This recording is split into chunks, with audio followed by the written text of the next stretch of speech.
স্বেচ্ছাসেবী সংগঠন জটেশ্বর ওয়েলফেয়ার অ্যাসোসিয়েশনের উদ্যোগে সংকল্প স্কলারশিপ নামে এক নতুন স্কলারশিপের শুভ সূচনা হলো।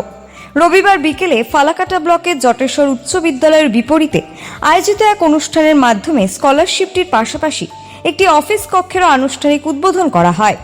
ওই অনুষ্ঠানে উপস্থিত ছিলেন জটেশ্বর বোর্ড ফ্রি প্রাথমিক বিদ্যালয়ের প্রধান শিক্ষক বিমল চন্দ্র বর্মন, জটেশ্বর ২ নম্বর গ্রাম পঞ্চায়েতের প্রধান লক্ষ্মী পাল, জটেশ্বর উচ্চ বিদ্যালয়ের প্রাক্তন শিক্ষক নির্মলকান্তি দেব সহ এলাকার অন্যান্য বিশিষ্ট ব্যক্তিবর্গ। আয়োজকদের পক্ষ থেকে জানানো হয়, সংকল্প স্কলারশিপের মূল লক্ষ্য হল এলাকার মেধাবী ও আর্থিকভাবে পিছিয়ে পড়া ছাত্রছাত্রীদের শিক্ষার পথে এগিয়ে যেতে সহযোগিতা করা।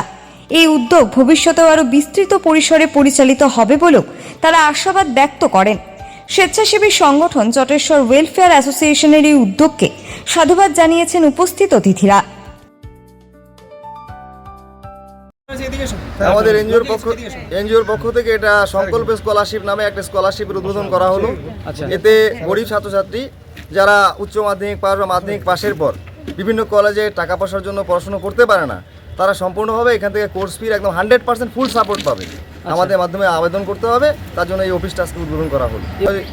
জটেশ্বর উচ্চ বিদ্যালয়ের পাশে তো জটেশ্বর ওয়েলফেয়ারের অফিসই সংকল্প স্কলারশিপ অফিস মার্চের থেকে পোর্টাল খুলবে, সেপ্টেম্বর অবধি পোর্টাল চালু থাকবে প্রতি বছর। আচ্ছা, এটা মূলত প্রান্তিক এবং যারা পয়সার অভাবে মানে কোর্স ফিটা বহন করতে পারে না তাদের সবার জন্য। আপনার নাম পরিচয়? আমার নাম পিন্টু বক্সি, আমি সংস্থার সম্পাদক। এটা ভালো উদ্যোগ, শুভ উদ্যোগ। অনেক ছেলে মেয়ে আছে যারা পয়সার অভাবে, টাকার অভাবে, একটু সাহায্যের ছাড়া যারা পড়াশোনা করতে পারে না, মাঝপথে হারিয়ে যায়। সে হারিয়ে যাওয়া প্রতিভাগুলো যাতে আর হারিয়ে না যায়, তার জন্য যে উদ্যোগটা নিয়েছে জটেশ্বর ওয়েলফেয়ার অর্গানাইজেশন, এটাকে সাধুবাদ জানাই।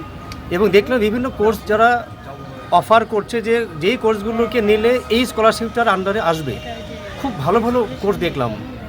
আশা করি আমাদের এত অঞ্চলের, আমরা তো প্রান্তিক জেলায় বাস করি, প্রান্তিক গ্রামে বাস করি আমরা, এখানকার ছেলেমেয়েরা এই স্কলারশিপের দ্বারা উপকৃত হবে, এই আশাটুকু আমি রাখছি।